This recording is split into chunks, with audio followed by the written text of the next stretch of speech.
Hi, it's Michaela. And Boris. And we're at the Cooks Creek Medieval Festival, and we're going to talk to some jousters. And do some fit checks.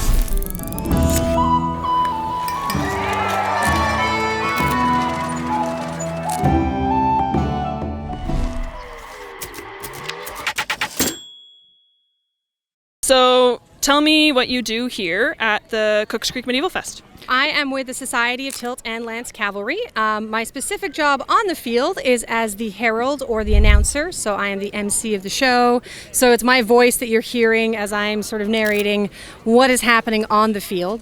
Behind scenes and back at the farm, I am one of the horse trainers that helps train the jousting horses to do this. So how do you train a horse to joust? A lot of bribery. We use something called rewards-based training. So we ask our horse to do something, and if they do the correct thing, we reward them with cookies or something like that. And then they learn very quickly, well, if I do A, I get a treat. If I do B, I don't. Therefore, I'll do A. And so we basically add things into their training. We slowly build up. You don't just throw a horse with an armored knight into a list. It takes a lot to desensitize them. So we start small. We just like, this is the armor, and you clang it around them, because just the noise of the armor can be a lot. So you start riding them in armor, usually just half armor and then full armor. And then you start getting used to having a lance come down, because that's a weird thing for a horse. Yep. To have come down, and then running down the list at another horse, that's not a natural behavior. So all of these things we train in slow steps, we reward them, and things like that. So it takes quite a lot of time. It takes about 2 years to train a jousting horse. How do you get into jousting?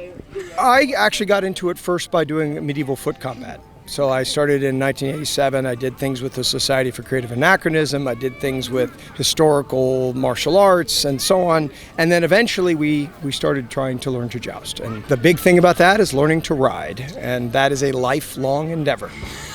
I bet. And what's something that you like about jousting, that you're doing it today here? What's something that draws you to it?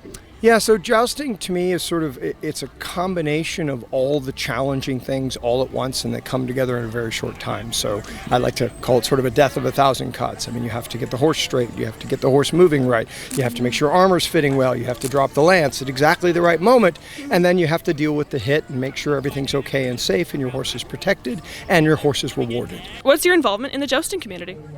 So I'm a jouster from Australia, and I've been jousting since 2019. So in Australia, we have only one castle in the whole country. It happens to be in my hometown. I went one day to watch the jousting, and there was a really good-looking knight there.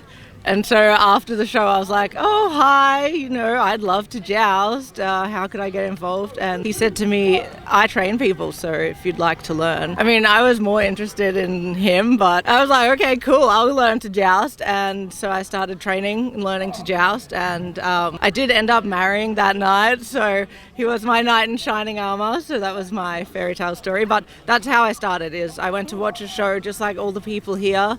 And I just thought, that's crazy. I want to try that, So I just started training, and it went from there. Can you tell me a little bit about your helmet you've got here? It's one of my favorite pieces that I have. It's a froggy helm, as it looks kind of like a frog. So it's really safe. So it has no visor. Some of the other helms, you can lift the visor up to breathe.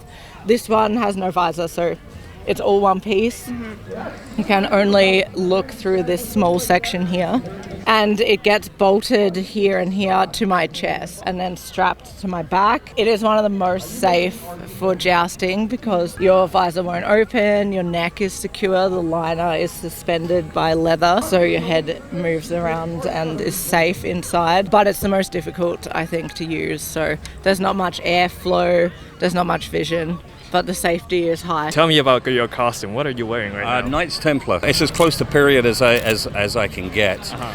Starting from the boots up. I opted to go for a sword, broadsword, and as a secondary I have a bullwhip. The chainmail was made by a company in Swift Current. It's actually stainless steel. Company that did stuff for the Madonna halftime show, and so it's not period, the chainmail, but it's as close as I want to get. This outfit is a 14th century inspired outfit. It's called a kirtle, which is one of the basic outfits that were made. It is made out of linen. I do have 2 layers on. It's the same dress, same pattern for both of them. My veil is made out of silk, and I've got the little linen coif underneath, kind of covering my short hair, and just a Amazon belt. And you made this yourself, I correct? did make the dresses and the veil and the headpiece, yes. My shoes, they are another online purchase, and I just added some extra leather lacing for a bit of medieval detail. I'm a peasant with a sword protecting her. I am some sort of princess, a red princess. We made a little background earlier. I am Princess of Fire, and he's my he's a poor groomsman. Groom to be. Groom to be. And you have a sword. Tell me about where you got that from. I'd love to, but I took it from her. She's got the sword. I don't. Okay. But we got it here 2 years ago. Oh, nice. So you've been here before? She has. I haven't. Okay. Tell me about what are the vibes here. How are you enjoying the festival? I think it's been really cool. I mean, the grounds is awesome. You got the churches, the backdrop, and whatever that is, the grotto. Good beer. Can't complain. I love seeing everybody all dressed up. Like, more people are dressed up than not, and I love that. And now all the vendors are super cool. You have all the medieval things that you don't really see elsewhere. Yeah, so I'm Saruman from Lord of the Rings. I got my staff, which I made by hand with foam and cardboard. It used to light up, but the lights died out on it. I got a handmade robe. It's a priest's robe with flowing robes on the outside that I made by hand, sewed and glued on. And then I got the beard and the wig, and I just got under all this hair, I got the one ring, which I bought today. Kind of hard to see, but yeah. So thought it'd be good fun to come in Lord of the Rings costume to the Medieval Fest. Having a great time. Well, how did you get into European martial arts? My buddy Nick actually got into it. The club came to the U of M, I think it was like a decade ago now, and he picked up the sport. He was having an absolute blast with it, right? And I'm sitting there going, that'd be really cool. That'd be really cool. I'm really struggling with my classes right now, so...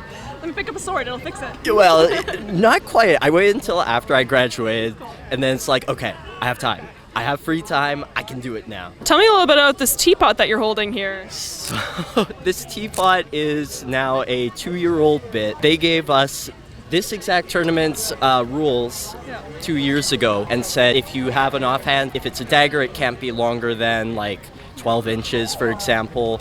If it's a shield, it can't be larger than 24 inches. And I went, oh, those are the only rules? And I even emailed Chad and said, those are the only rules? And he said, yes. And I went, oh, good. So I brought a teapot. So you fight with a teapot in your offhand? Yes, I fight with a teapot in my offhand. The rapier is doing most of the actual work here. Tell me what you do with the historical European marks. Yes, I participate with Valor Hema Academy and a couple other clubs in Winnipeg as well. There's more than this. And today I'm a participant in their tournaments. What do you do in the tournaments? Yeah, so today we have the rapier and offhand event going on right now behind us. And basically it's a continuous fencing tournament. So we are timed for a minute. We fight as much as we can. And then we get a minute break and then we fight again. What the judges are scoring is our historical technique, our defensive technique, our attack accuracy, footwork, and stuff like that. So it's not just based on hits, which is what a lot of tournaments typically are looking for. So this one is trying to focus it more on the technique. So how did you get into this? That's a great question. So I'm also an actress, and I was cast in this live action event thing that Chad, who runs this club, was doing, and then I found out he runs this club and he invited me to some tournaments, and then I was like, this is the next thing I gotta try. So yeah. So what's your favorite part of doing martial arts like this? I think the sound of the steel, actually. The way that it clashes as you fight is so much fun. Well, thank you so much for talking with us. Down goes Frazier. Down goes Frazier.